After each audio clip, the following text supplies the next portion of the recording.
I'm just checking YouTube, mate. We're live somewhere. Welcome to Celtic State of Mind. I'm Paul John Dykes. This is Kevin Graham. We are live.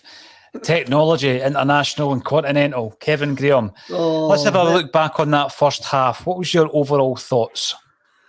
We're missing a spark, in control on the front foot all during the first half, but we miss a wee spark up front.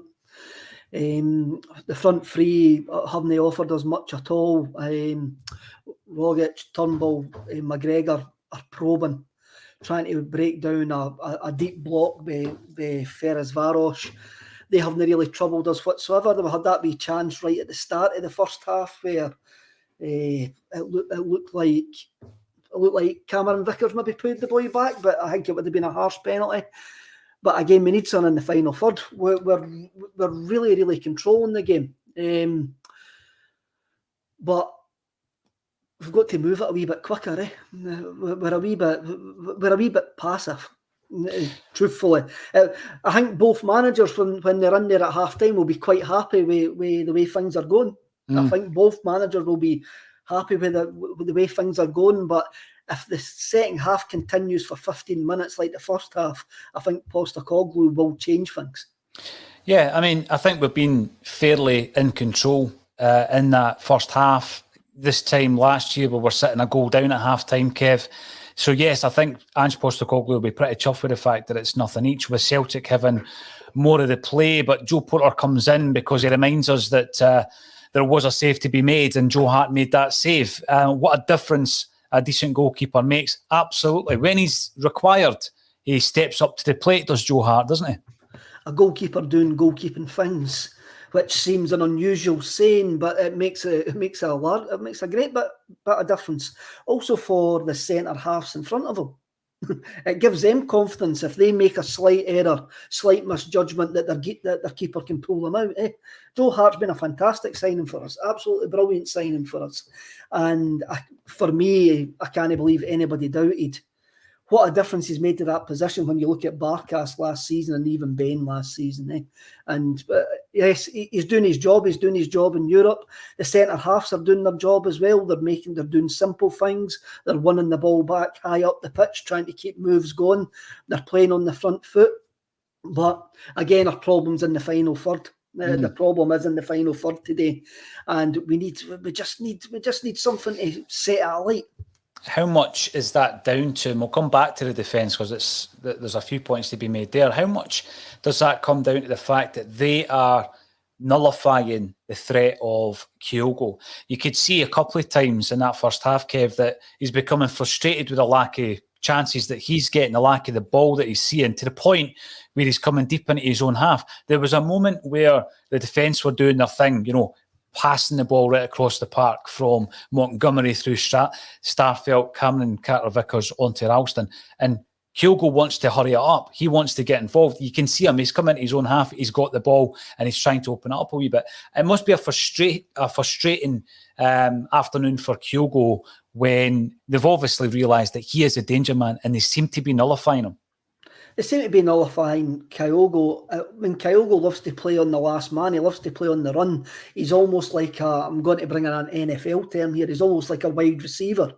He's looking to go on the last man, and he's doing those wee darting runs, the wee snaking runs, so the centre half doesn't know where he is.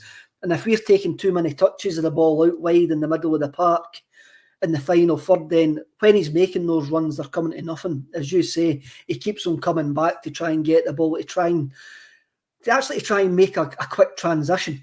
He's trying to get the ball back early in Celtic's half so we can have a quick transition so there's spacing behind the Ferencváros defence. He is getting frustrated. I thought he was frustrated at Motherwell as well on Saturday. But all in, we've absolutely dominated the ball. And it's worrying that we haven't created any chances when we're so much on top. When we're so much on top, we've got to be putting their goalkeeper under more pressure than what's actually happening at this moment. When we're so much on top, at this level of football, right, it's not the level of football we want to be at, but this is where we are. At this level, the higher level in the Scottish League, when we're that dominant, we've got to at least be making 3 or 4 clear-cut chances. You know, we have had a couple of chances. Probably the best one fell to Jota in that first half. Kevin, if there is an out ball, it seems to be down our left-hand side. He looks in the mood, but he's not getting enough of the ball for my liking. He's not, no, and he looks like he's got the beating of the fullback as well. Even when they're double teaming him, it looks like he's still got the beating of them. We need to get him involved into the game. Abada's a speed merchant. Abada likes the space in behind, and that's not there. That space in behind's not there. We're going to need to maybe be a bit more tactically. We need to try and drag them out.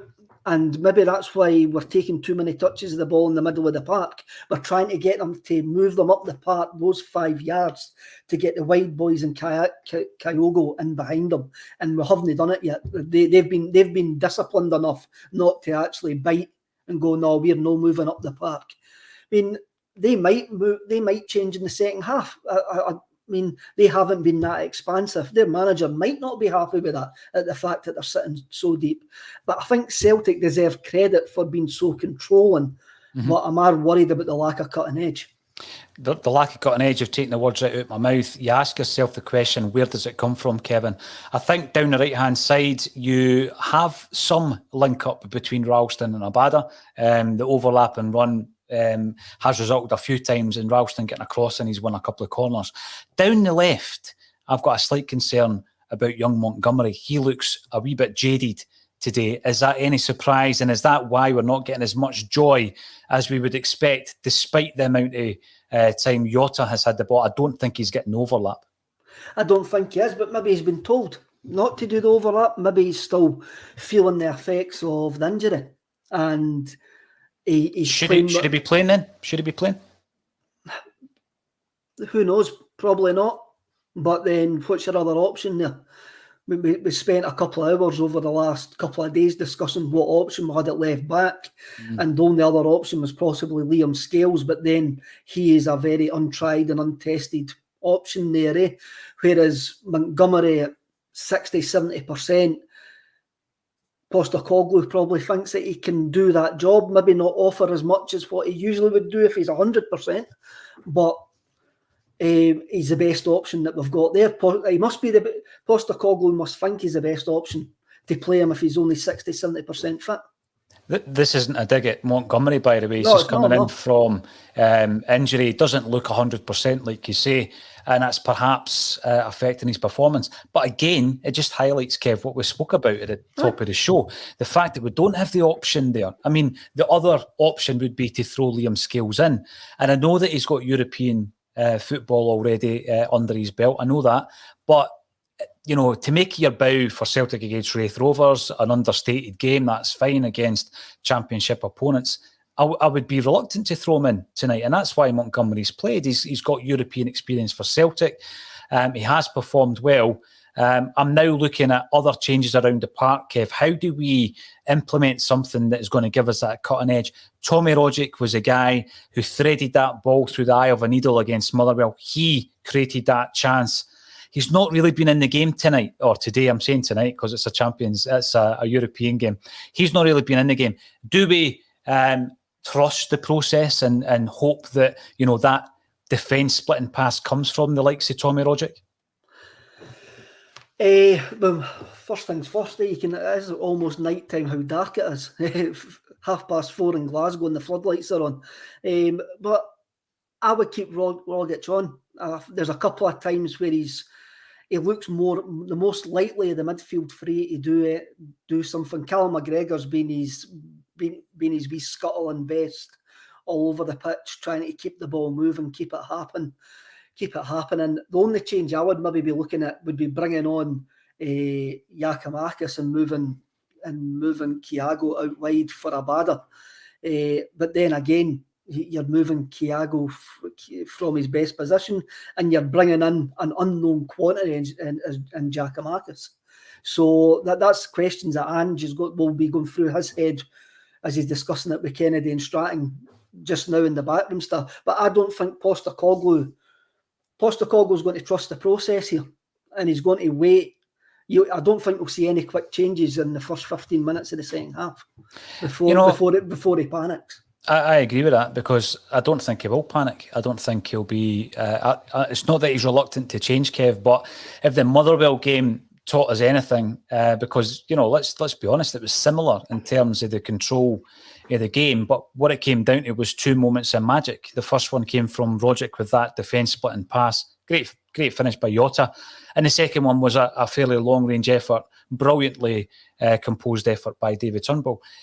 We do have the players to do it. We know that Kyogo has the magic in him as well. We've not seen it tonight, but Rogic, Jota, Turnbull, Kyogo, are we just going to look into that second half, first 15 minutes, and hope that one of them creates something that's going to change this game?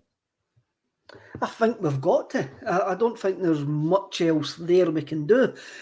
I mean, we're all desperate to see Giakoumakis and what he can do, but then Postecoglou is the only person that knows how fit he is, and what he can actually bring. He's had a couple of 15 minutes here and there, and will Postecoglou even see enough in each at home as a bad result, knowing full well that we've got to go to Hungary in a couple of weeks and they'll need to come out a bit more. They will come out a bit more of the home team. So I do reckon both managers will be really happy at this precise moment in time, but Postecoglou will definitely be looking for more if the first half continues into the second half, and it's the same sort of process that we're actually getting, the same sort of patterns that we're actually getting. Then I can see him making changes about 65, 70 minutes, and he will be bringing on a gamble, which will be, whatever he does, it will be a gamble. Yeah, I think so. And Ryan Kelly comes in. Thanks for your comment, Ryan. You're watching us on YouTube. This looks to be a shootout for third in the group. Kev, you said that at the beginning of the game, so no surprise that it's tight at half-time.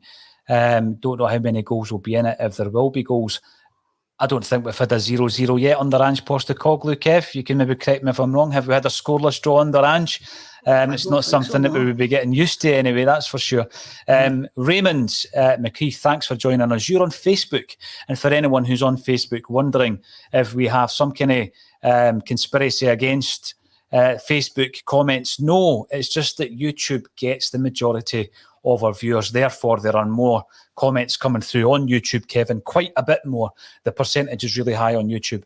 And so the percentage of comments that we see and bring up are mainly going to be YouTube ones, but we do look out for the Facebook comments as well. Raymond, shoot outside the box, need to get Turnbull free on 20 yards.